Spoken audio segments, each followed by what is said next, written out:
నమస్కారం. మనం ఈరోజు చెప్పుకోబోయేటువంటి టాపిక్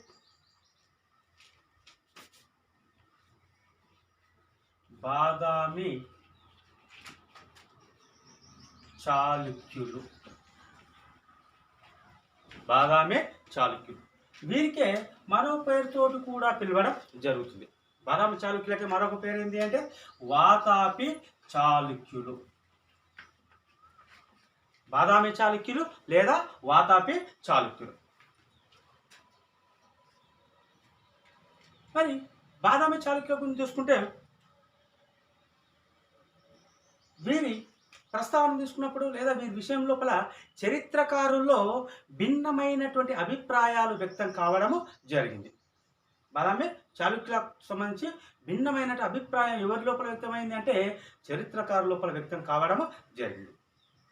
మరి వీరికి పేరు లేదా వీరి యొక్క గతం ప్రస్తావన గురించి చూసినట్టయితే వీరు బ్రహ్మ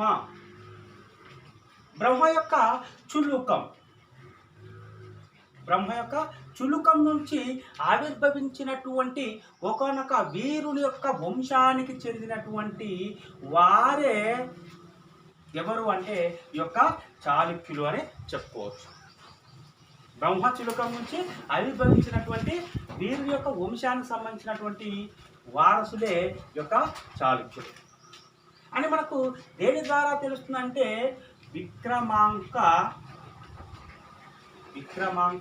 దేవ చరితం. విక్రమాంక దేవ చరితం అనేటువంటి గ్రంథం ద్వారా తెలుస్తుంది.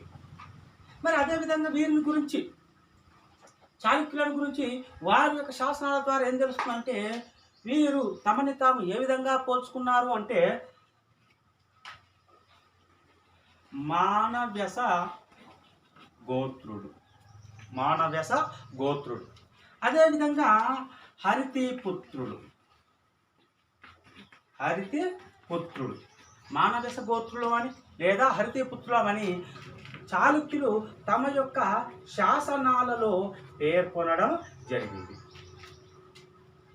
బ్రహ్మచులుకం నుంచి ఆవిర్భవించే వ్యక్తులు అని చెప్పి విక్రమాంక దేవ చరిత్రం తెలుపుతుంది. లేదు మానవ్యస గోత్రం లేదా హరితి పుత్రులు అని చెప్పి బాదామి చాళుక్యులు తమ యొక్క శాసనాల్లో వేయించడం జరిగింది. ఇది మరి ఈ వంశానికి మూల పురుషుడు ఎవరు అంటే జయసింహుడు. మూల పురుషుడు జయసింహుడు అని చెప్పుకోవచ్చు. మరి ఇతను క్రీస్తు శకం 485 నుంచి 510 మధ్యకాలం లోపల పరిపాలన నిర్వహించడం జరిగింది. మూల పురుషుడు రాజ్యస్థాపకుడు ఎవరు అంటే జయసింహుడు. ఇతను క్రీస్తు శకం 485-510 మధ్యకాలంలో పరిపాలన నిర్వహించాడు. ఇతని తర్వాత ఇతని యొక్క వారసుడైనటువంటి రణరాగుడు.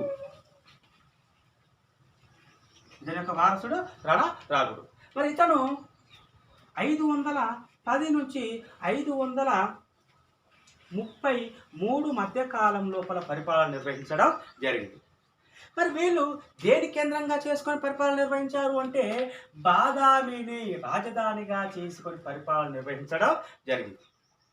బాదామిని కేంద్రంగా చేసుకొని పరిపాలన చేయడం వల్ల దానికనే వీరిని బాదామి చాళుక్యులు అని పిలవడము జరుగుతుంది. మరి ఇతని కాలంలో రణరాగుని యొక్క కాలానికి వచ్చేసరికి వీరి యొక్క రాజ్యము మనకు కర్ణాటక తీసుకున్నట్టయితే కర్ణాటకలోని బీజాపూర్ వరకు రాజ్యం అనేది విస్తరించడము జరిగింది. రణరాగుని అనంతరం ఇతని యొక్క వారసుడైనటువంటి మొదటి పులకేశి.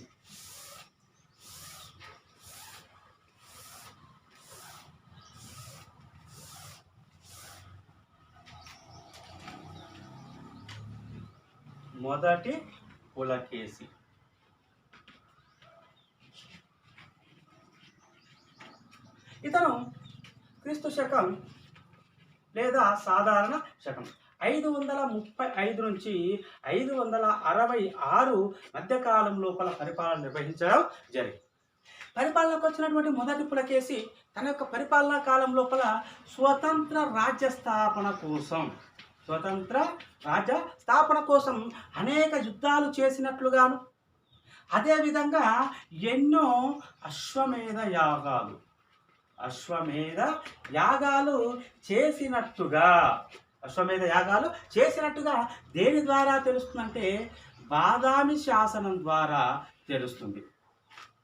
స్వతంత్ర రాజ్య స్థాపన కోసం ఎన్నో యుద్ధాలు చేసినట్టుగా, అలాగే అశ్వమేధ యాగాలు చేసినట్టుగా దేని ద్వారా తెలుస్తుందంటే బాదామిలో వేయించినటువంటి బాదామి శాసనం ద్వారా మనకు తెలుస్తుంది.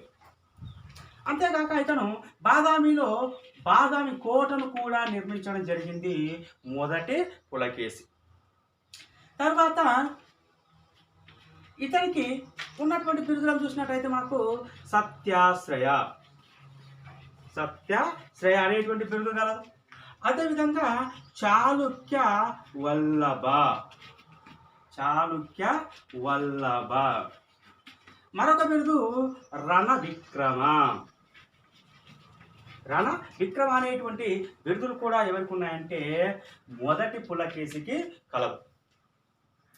ఇతని పరిపాలన కాలం నాటికి రాజ్యము ఎక్కడి వరకు విస్తరించిందంటే మహారాష్ట్ర వరకు రాజ్యము విస్తరించడము జరిగింది. రణరావుని యొక్క కాలానికి కర్ణాటకకు పరిమితమైనటువంటి రాజ్యము మొదటి పులకేశి కాలానికి వచ్చేసరికి ఎక్కడి వరకు విస్తరించిందంటే మహారాష్ట్ర వరకు విస్తరించడము జరిగింది. మొదటి పులకేశి అనంతరం మరి ఇతని యొక్క వారసుడు ఎవరు అంటే రెండవ పులకేశి. కానీ రెండవ పులకేశి బాలుడు కావటం చేత పులకేశి యొక్క సోదరుడైనటువంటి మంగళేశుడు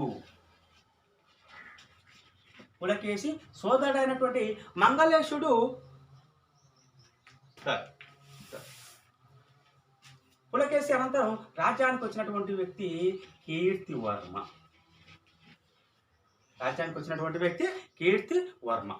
మరి ఇతను క్రీస్తు శకం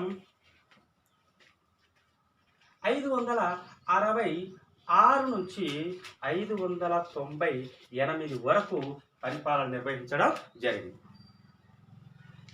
కీర్తివర్మకు సంబంధించినటువంటి అనేక అంశాలు మనకు దేని ద్వారా తెలుస్తుందంటే బాదామి శాసనం ద్వారా. ఇతని విజయాలు, ఇతని రాజ్య విస్తరణ అనేది ఇతను వేయించినటువంటి బాదామి శాసనం ద్వారా, బాదామిలో ఉన్నటువంటి బాదామి శాసనం ద్వారా తెలుస్తూ ఉంది. ఇతను బాదామి లోపల ఎన్నో రాజప్రసాదాలను నిర్మించడం జరిగింది. అంతేకాక దేవాలయాలను నిర్మించి బాదామిని సర్వాంగ సుందరంగా తీర్చిదిద్దడము జరిగింది. ఇతను తన యొక్క పరిపాలనా కాలం లోపల చేసినటువంటి దాడులను చూసినట్టయితే ఇతను కళింగ, అంగ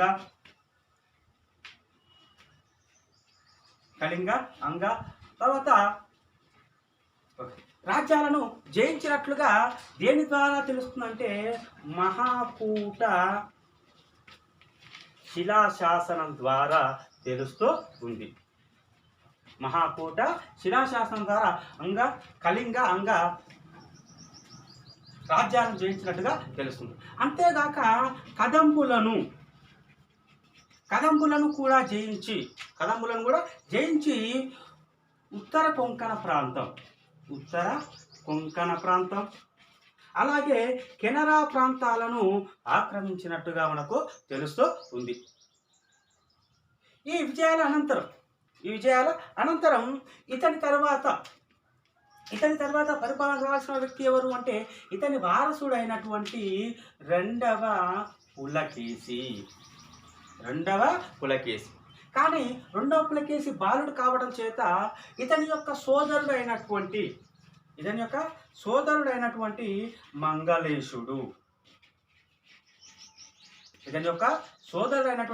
మంగళేశుడు రాజ్యానికి రావడము జరిగింది.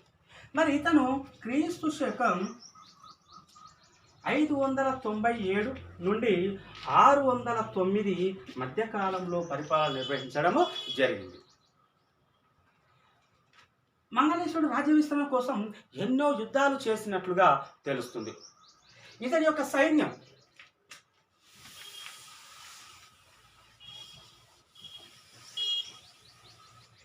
సైన్యం తూర్పున బంగాళాఖాతం వరకు, అలాగే పశ్చిమాన అరేబియా సముద్రం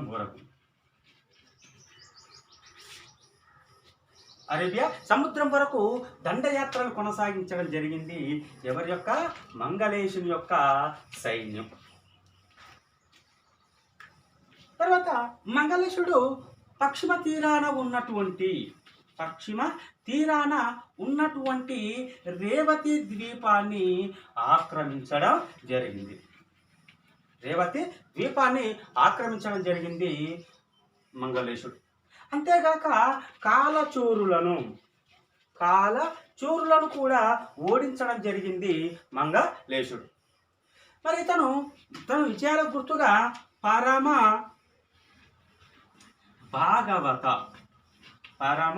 భాగవత అనేటువంటి బిరుదును కూడా పొందాడు.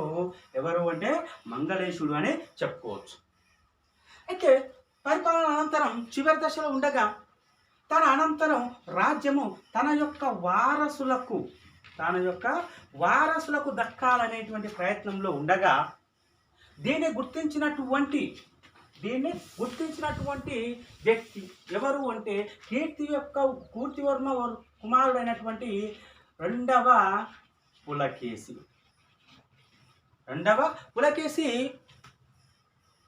మంగళేశ్వరుడి పైన దండయాత్ర చేసి తన వారసత్వ యుద్ధంలో అతన్ని వధించి రాజ్యానికి రావడం జరిగింది. రెండవ పులకేశి క్రీస్తు శకం 609 నుంచి 642 మధ్యకాలంలో పరిపాలన నిర్వహించడము జరిగింది. 609 నుంచి 642 మధ్యకాలంలో రెండవ పులకేశి పరిపాలన నిర్వహించారు. మరి రెండవ పులకేశి బాదామి చాళుక్య వంశంలోనే కాక దక్షిణ భారతదేశంలో పరిపాలన చేసినటువంటి పాలకులందరిలో కూడా గొప్ప పాలకుడు ఎవరని చెప్పుకోవచ్చు అంటే రెండవ పులకేశి అని చెప్పుకోవచ్చు. ఇతను తన యొక్క పరిపాలనా కాలం లోపల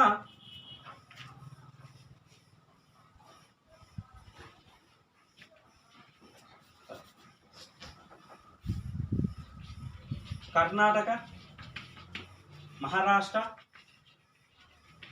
మాల్వా, తర్వాత కళింగ, ఆంధ్ర ప్రాంతాలకు అంటే నలువైపుల రాజ్యాన్ని విస్తరించడం జరిగింది రెండవ పులకేశి. అంతేకాక ఇతని యొక్క కీర్తి ప్రతిష్టలు కూడా నలుదిక్కులా వ్యాప్తి చెందడము జరిగింది.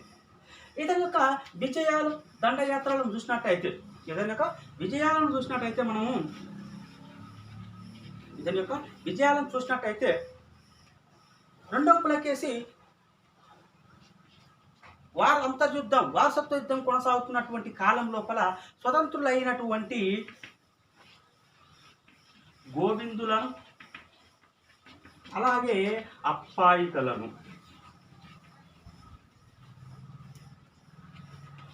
అప్పాయికులు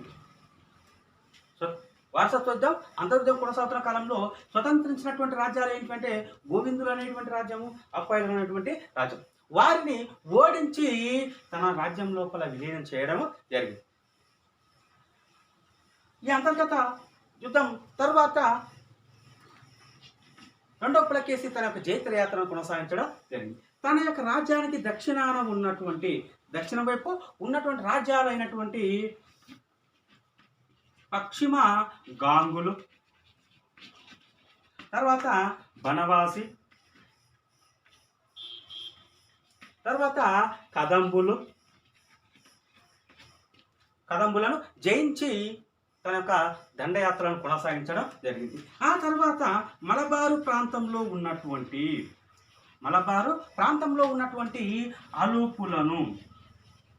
అలూపులను సైతం జయించడం జరిగింది రెండవ పులకేశి.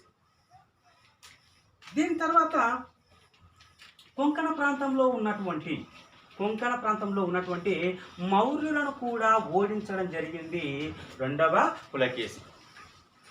ఈ విజయాల అనంతరం మధ్య భారతంలో ఉన్నటువంటి లాట, ఘార్జర, అలాగే మాల్వా ప్రాంతాలను సైతం జయించడం జరిగింది రెండవ పులకేశి. ఈ కాలంలోనే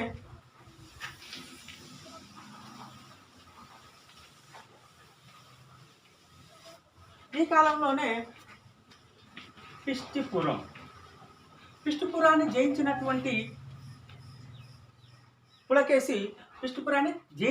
పులకేశి ఏ ప్రాంతంలోకి అడుగు పెట్టాడంటే వేంగి ప్రాంతంలోకి అడుగు పెట్టడం జరిగింది. మరి వేంగి ప్రాంతంలోకి అడుగుపెట్టినటువంటి రెండవ పులకేశి కొల్లూరు యుద్ధం. ఈ యుద్ధంలో విష్ణుకుండిన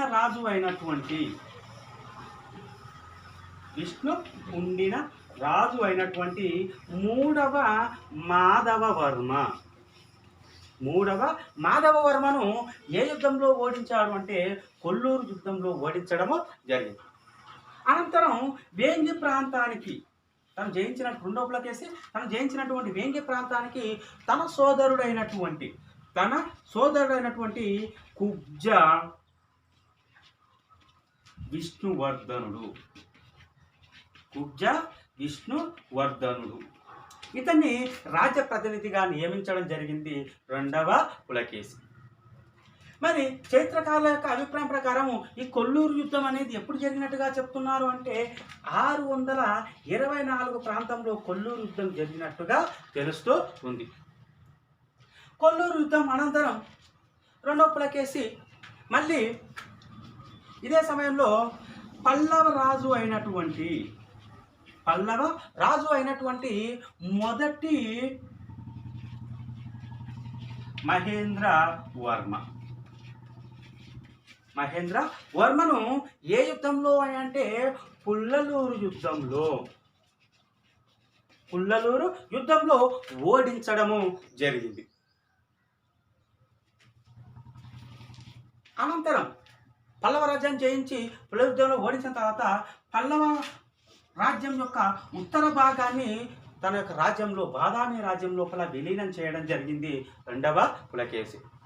దీని తర్వాత కావేరీ నదిని దాటి కావేరీ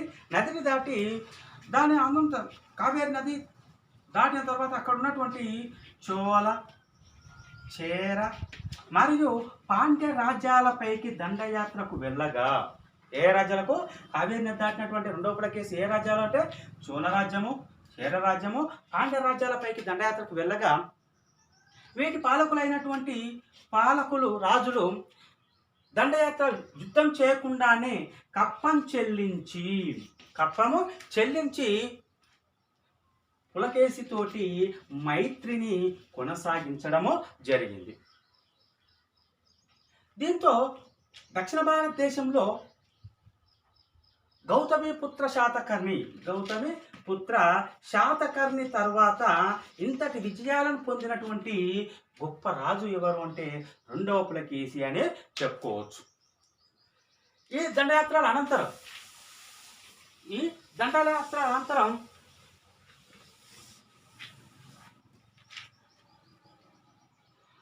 హర్షవర్ధనుడు లేదా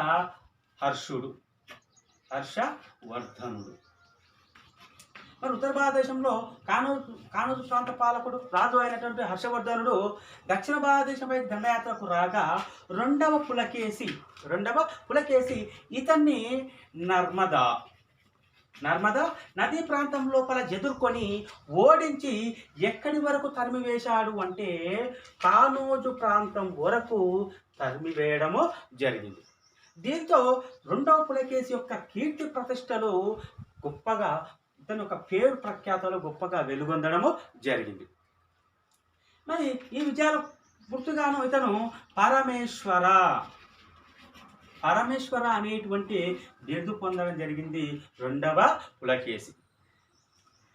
మరి ఇతని యొక్క సామ్రాజ్య విస్తరణ చూసినట్టయితే రెండవ పులకేశి యొక్క సామ్రాజ్య విస్తరణ చూసినట్టయితే సామ్రాజ్య విస్తీర్ణం చూసినట్టయితే ఉత్తరం వైపు చూసినట్టయితే నర్మదా నది వరకు విస్తరించింది. దక్షిణం వైపు చూసినట్టయితే నీలగిరి పర్వతాలు, దక్షిణం వైపు నీలగిరి పర్వతాల వరకు విస్తరించింది. ఇక తూర్పు వైపు చూసినట్టయితే బంగాళాఖాతం సముద్రం వరకు, దక్షిణం వైపు పడమర లేదా పశ్చిమం వైపు అరేబియా సముద్రం వరకు రాజ్యం అనేది విస్తరించడం జరిగింది రెండవ పులకేశి యొక్క పరిపాలన కాలం. ఇతని యొక్క జైత్రయాత్రలు గుర్తించినటువంటి పర్షియా రాజు అయిన రెండవ ఖుస్రు ఎన్నో కానుకలను పంపించి రాయబారిని పంపించడము జరిగింది రెండవ పులకేశి యొక్క ఆస్థానానికి. మరి ఈ విషయం గురించి పర్షియా దేశం చెందినటువంటి తబరి రచనల ద్వారా మనకు సమాచారం అనేది తెలుస్తుంది. అంతేకాక అజంతా గుహ లోపల దీనికి సంబంధించినటువంటి చిత్రం కూడా మనకు కనిపిస్తూ ఉంది. సువిశాలమైనటువంటి రాజ్యాన్ని విస్తరించినటువంటి రెండవ పులకేశి యొక్క స్నేహం కోరి ఎవరు పర్షియా రాజు రెండవ ఖుస్రు కానుకలు పంపించడమే కాకుండా రాయబారులు కూడా పంపించడం జరిగింది. ఈ విషయం గురించి మనకు తబరి రచనల ద్వారా అజంతాలో ఉన్నటువంటి చిత్రం ద్వారా మనకు సమాచారం అనేది తెలుస్తుంది. అంతేకాక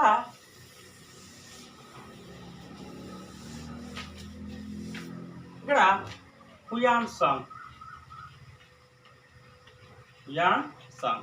ఇతను 640 మరియు 41 ప్రాంతంలో 641 ప్రాంతం లోపల దేన్ని సందర్శించాడు అంటే పులకేశి యొక్క రాజ్యాన్ని సందర్శించడము జరిగింది. సందర్శించిన సమయం లోపల పులకేశి లేదా బాదామి రాజ్యము సువిశాలమైందని చెప్పి పేర్కొనడం జరిగింది. అలాగే సిరి సంపదలతో తులతూగుతూ ఉంది అని, అలాగే ఇక్కడ ఉన్నటువంటి ప్రజలు యుద్ధ ప్రియులు అని, అంతేకాక బాదామి రాజ్యంలో ఉన్న ప్రజలందరూ కూడా కష్టజీవులు అనేటువంటి విషయాలను తన యొక్క రచన లోపల తెలియజేయడం జరిగింది హుయాన్ సాంగ్. మరి ఇవే విషయాలు కాకుండా వీటితో పాటు రెండో పులకేశి యొక్క జైత్రయాత్రల గురించి మనకు ప్రధానంగా దేని ద్వారా తెలుస్తుంది అంటే రెండో పులకేశి యొక్క ఆస్థాన కవి అయినటువంటి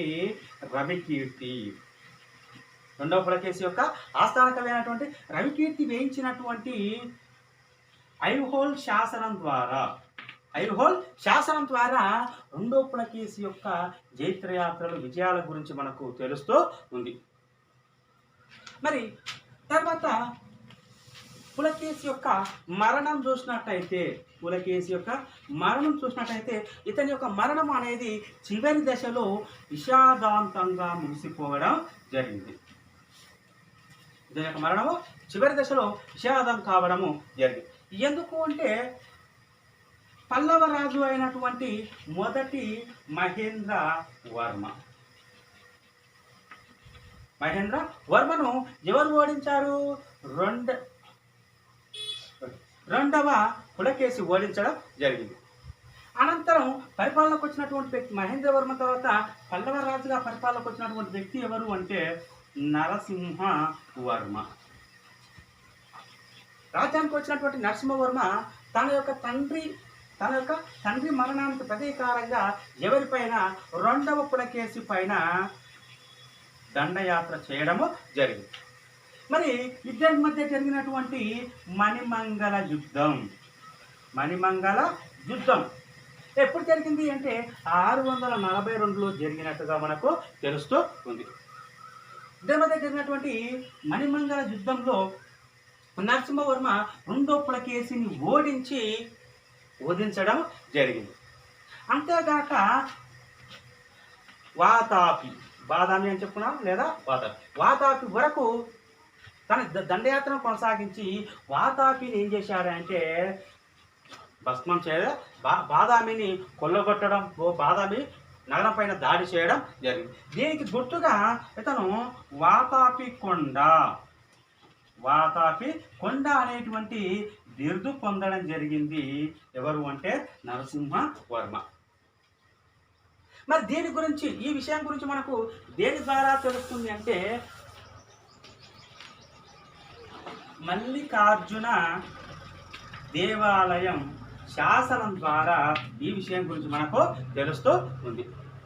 మరి దక్షిణ భారతదేశం చాళుక్య వంశంలోనే, బాదామి చాళుక్య వంశంలోనే కాక దక్షిణ భారతదేశంలోనే గొప్ప పరిపాలకుడుగా వెలుగొందినటువంటి రెండో పులకేసి, ఎన్నో జైత్రాతలు పొందినటువంటి రెండో పులకేసి చివరి దశలో నరసింహవర్మ యొక్క చేతి లోపల మరణానికి గురి కావడము జరిగింది. ఇది బాదామి చాళుక్యుల యొక్క పాలకుల యొక్క రాజకీయ చరిత్ర. తర్వాయి భాగం తర్వాత క్లాస్లో చెప్పుకుందాం.